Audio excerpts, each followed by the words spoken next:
Shalom, perkenalkan nama lengkap saya Lydia Agnes Weni. Saya mahasiswa dari Institut Agama Kristen Negeri Kupang, program studi Pendidikan Kristen Anak Usia Dini.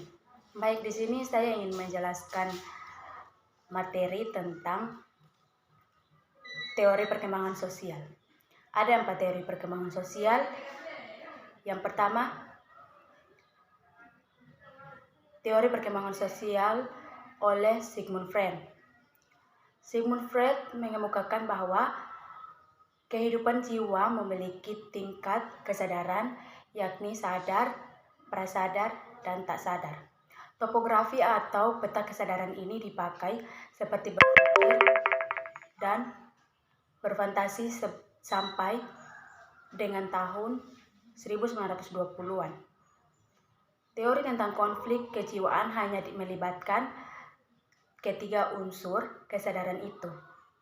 Baru pada tahun 1923, Freud mengenalkan 3 model struktural yang lain, yakni id, ego, dan superego. Struktur baru ini tidak mengganti struktur lama. 6 elemen pendukung struktur kepribadian itu adalah sebagai berikut. A. Sadar. Tingkat kesadaran yang berisi semua hal yang kita cermati pada saat tertentu. Menurut Freud, hanya sebagian kecil saja bagi kehidupan mental atau pikiran, persepsi, prasadar, dan ingatan yang masuk ke kesadaran. Isi dari kesadaran itu merupakan hasil proses penyaringan yang diatur oleh stimulus atau eksternal. B. Prasadar. Prasadar juga disebut ingatan siap atau available memory, yakni tingkat kesadaran yang menjadi jembatan antara sadar dan tak sadar. Pengalaman yang ditinggal oleh perhatian, semula disadari tetapi kemudian tidak lagi dicermati, akan ditekan pindah ke daerah prasadar. Di sisi lain, isi materi daerah tak sadar dapat muncul ke daerah prasadar. Kalau sensor sadar menangkap bahaya yang bisa timbul akibat kemunculan materi tak sadar, materi itu akan ditekan kembali ke ketidaksadaran. Materi tak sadar yang sudah berada di daerah prasadar itu bisa muncul kesadaran dalam bentuk simbolik seperti mimpi, lamunan, salah ucap, dan mekanisme pertahanan diri. C. Tak sadar. Tak sadar adalah bagian yang paling dalam dari struktur kesadaran dan menurut Freud merupakan bagian terpenting dari jiwa manusia. Secara khusus, Freud membuktikan bahwa ketidaksadaran bukanlah abstraksi hipotetik, tetapi itu adalah kenyataan empirik. Ketidaksadaran itu berisi insting, impuls, dan drives yang dibawa dari lahir dan pengalaman-pengalaman traumatik atau biasanya pada masa anak-anak. Yang ditekan oleh kesadaran dipindah ke daerah tak sadar. Isi atau materi ketidaksadaran itu memiliki kecenderungan kuat untuk bertahan terus dalam ketidaksadaran. Pengaruhnya dalam mengatur tingkah laku sangat kuat, namun tetap tidak disadari. 1. Komponen dinamik atau energi psikis. Semangat atau arah perkembangan ilmiah dan intelektual pada akhir abad ke-19 terpusat di sekitar kajian tentang energi, dan Freud menerapkan konsep energi tersebut terhadap perilaku manusia. Ia menyebut energi ini sebagai energi psikis yang mengoperasikan sebagian komponen sistem psikologis. Freud berpendapat bahwa insting atau dorongan-dorongan psikologi yang muncul tanpa dipelajari adalah sumber utama energi psikis. 2. Komponen struktural.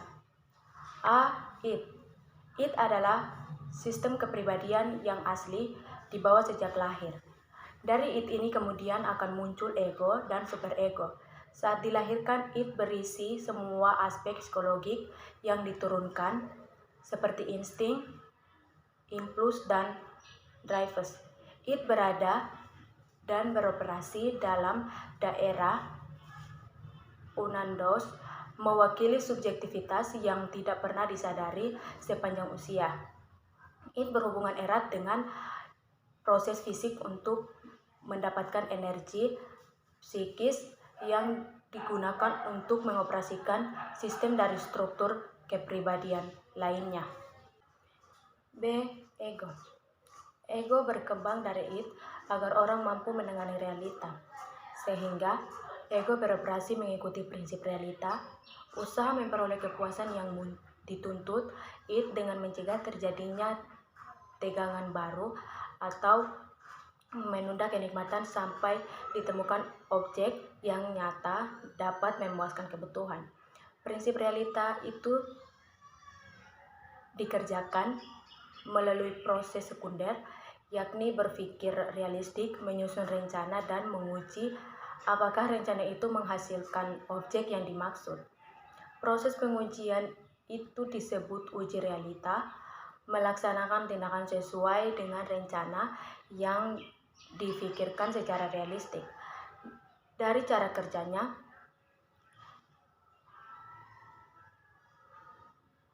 dapat dipahami sebagian besar daerah operasi ego berada di kesadaran, namun ada sebagian kecil ego beroperasi di daerah prasadar dan tak sadar. C. Superego.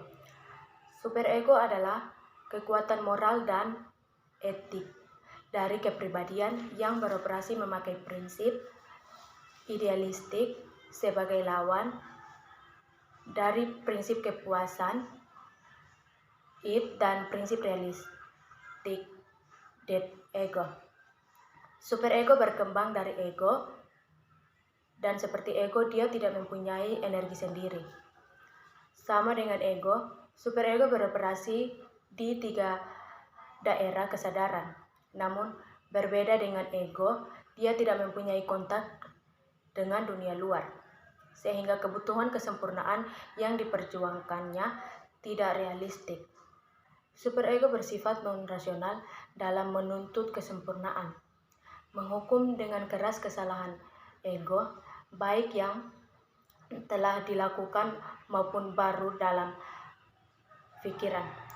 Superego juga seperti orang dalam hal mengontrol it, bukan hanya menunda pemuasan tetapi merintangi pemenuhannya. Paling tidak ada 3 fungsi superego. Yang pertama, mendorong ego menggantikan tujuan-tujuan realistik dengan tujuan-tujuan moralistik. 2, merintangi impuls it, terutama impuls seksual dan agresif yang bertentangan dengan standar nilai masyarakat. Dan 3, mengejar kesempurnaan.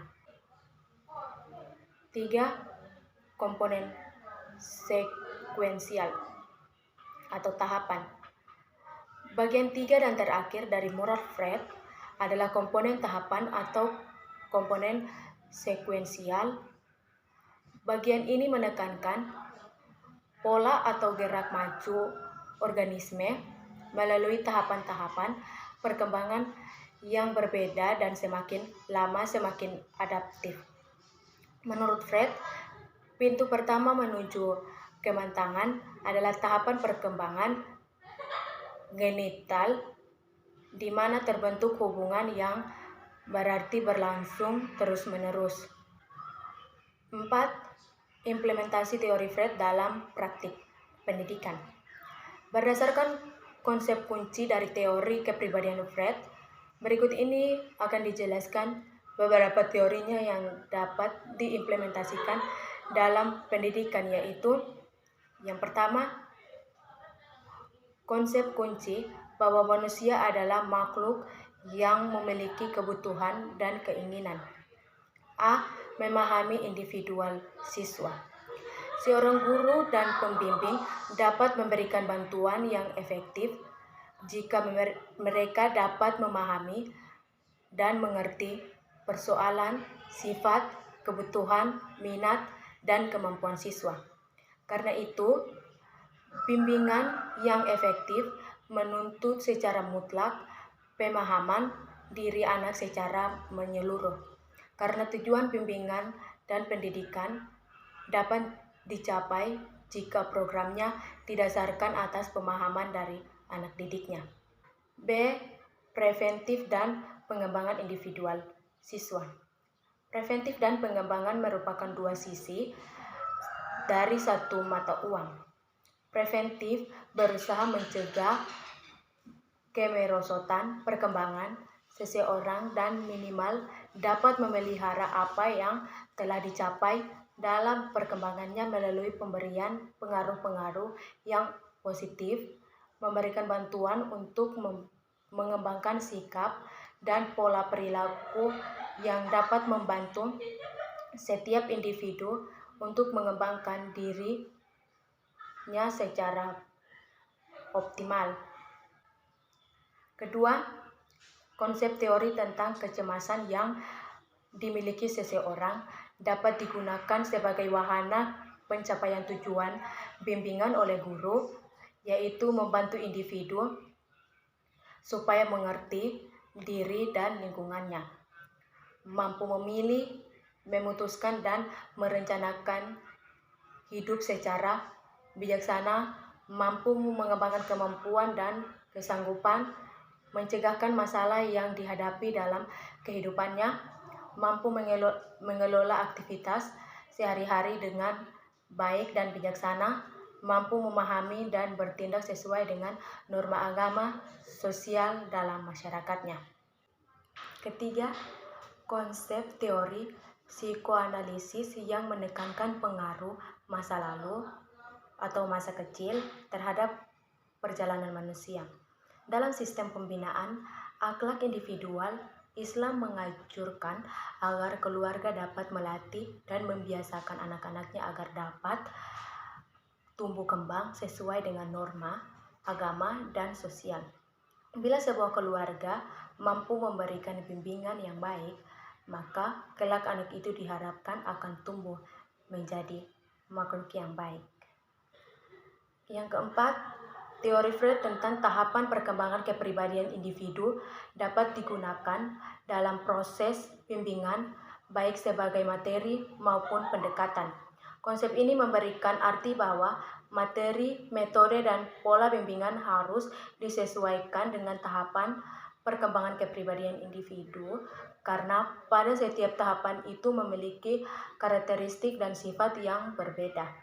Kelima, konsep Freud tentang ketidaksadaran dapat digunakan dalam proses bimbingan yang dilakukan oleh guru pada individu dengan harapan dapat mengurangi impuls-impuls dorongan id yang bersifat irasional sehingga berubah menjadi rasional. B. Teori perkembangan sosial John B. Watson. Menurut Watson, dalam beberapa karyanya, psikologi haruslah memiliki ilmu yang objektif. Oleh karena itu, ia tidak mengakui adanya kesadaran yang hanya diteliti melalui metode introspeksi. Watson juga berpendapat bahwa psikologi harus dipelajari seperti orang mempelajari ilmu pasti atau ilmu alam. Oleh karena itu, psikologi harus dibatasi dengan ketat pada penyelidikan tentang tingkah laku yang nyata saja. Watson juga membangkitkan kembali semangat objektivitas dalam psikologi yang membuka jalan bagi riset-riset empiris dan eksperimen terkontrol. 1. Teori dan konsep behaviorisme dari Watson. Teori belajar SR atau stimulus respon yang langsung disebut juga dengan koneksionisme menurut Thorndike dan behaviorisme menurut Watson, namun dalam perkembangan besarnya koneksionisme juga dikenal dengan psikologi behavioristik. C. Teori perkembangan B.F. Skinner. Menurut Skinner, manusia adalah sekumpulan reaksi unik yang sebagian di antaranya telah ada dan secara genetis diturunkan dari satu generasi ke generasi berikutnya. Pengkondisian yang kita alami dari lingkungan sosial menentukan pengalaman, yakni sekumpulan perilaku yang sudah ada. Jadi, manusia adalah produk dari lingkungannya. Skinner percaya bahwa kepribadian dapat dipahami dengan mempertimbangkan perkembangannya, tingkah laku, dan hubungannya yang terus-menerus dengan lingkungannya. Ciri dari teori ini adalah mengutamakan unsur-unsur dan bagian kecil, bersifat mekanistis, menekankan peranan lingkungan, mementingkan pembentukan reaksi atau respon, menekankan pentingnya kemampuan dan hasil belajar yang diperoleh adalah munculnya perilaku yang diinginkan. Dalam behaviorisme Skinner, pikiran sadar atau tak sadar diperlukan untuk menjelaskan perilaku dan perkembangan. Oleh karena itu, para behavioris yakni bahwa perkembangan dipelajari dan sering berubah sesuai dengan pengalaman-pengalaman lingkungan. Pendekatan behavior bertujuan untuk menghilangkan tingkah laku yang salah dan membentuk tingkah laku baru. Pendekatan tingkah laku dapat digunakan dalam menyembuhkan berbagai gangguan tingkah laku dari yang sederhana hingga yang kompleks, baik individu maupun kelompok. Skinner menyarankan penerapan cara pemberian penguatan komponen tingkah laku seperti menunjukkan perhatian pada stimulus dan melakukan studi yang cocok terhadap tingkah laku. Hukuman harus dihindari karena adanya hasil sampingan yang bersifat emosional dan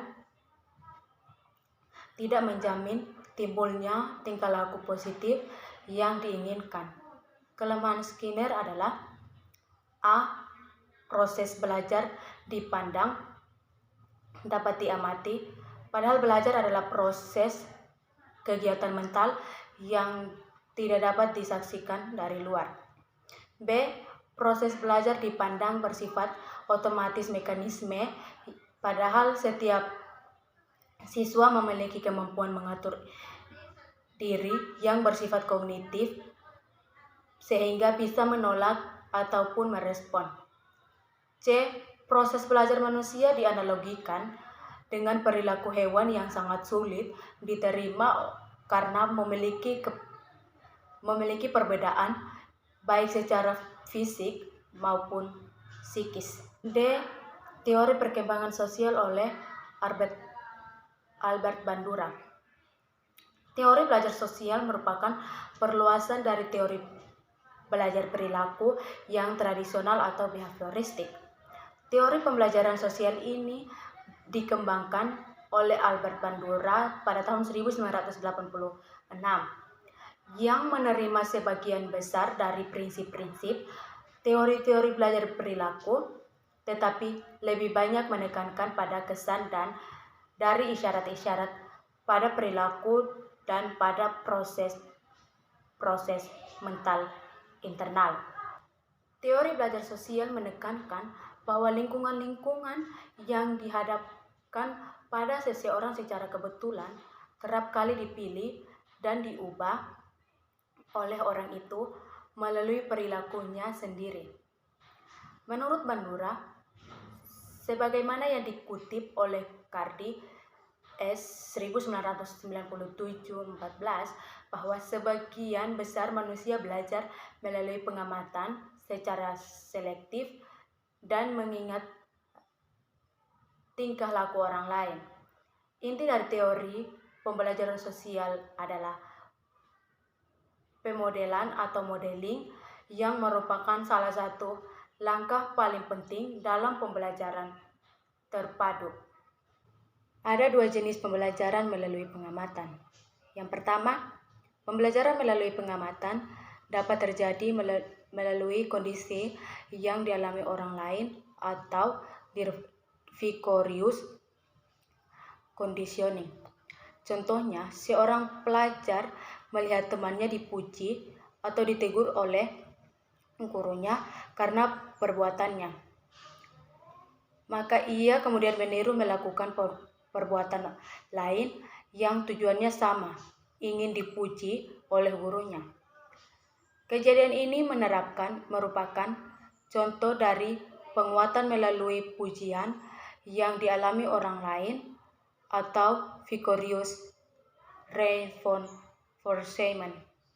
Kedua, pembelajaran melalui pengamatan meniru perilaku suatu model meskipun model itu tidak mendapatkan penguatan atau pengalaman pada saat pengamatan itu sedang memperhatikan model itu mendemonstrasikan sesuatu yang ingin dipelajari oleh pengamat tersebut dan mengharapkan mendapat pujian atau penguatan apabila menguasai secara tuntas apa yang dipelajari itu.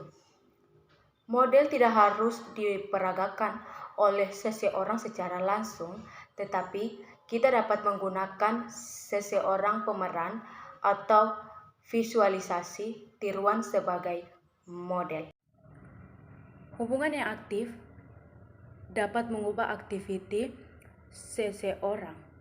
Seterusnya, menurut Bandura 1982, penguasaan kemahiran klien pengetahuan yang kompleks tidak hanya bergantung pada proses perharuan, motor reproduksi dan motivasi, tetapi juga sangat dipengaruhi oleh unsur-unsur yang berdasarkan dari diri pelajar sendiri, yaitu sense of self-efficacy dan self-regulatory system.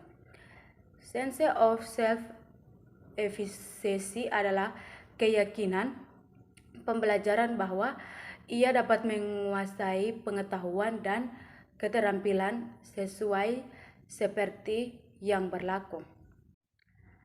Self-regulatory merujuk pada satu, struktur kognitif yang memberi gambaran tingkah laku dan hasil pembelajaran. Kedua, subproses kognitif yang dirasakan, mengevaluasi, dan mengatur tingkah laku kita. Dalam pembelajaran self-regulatory akan menentukan goal setting dan self-evaluation. Pembelajaran dan merupakan dorongan untuk meraih prestasi belajar yang tinggi atau sebaliknya.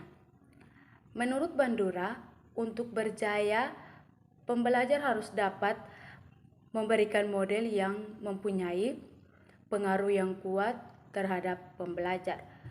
Seterusnya, mengembangkan self of mastery, self-efficacy, dan reinforcement bagi pembelajar. Baik, sekian dari saya, materi dari saya. Shalom, terima kasih. Tuhan Yesus memberkati kita semua.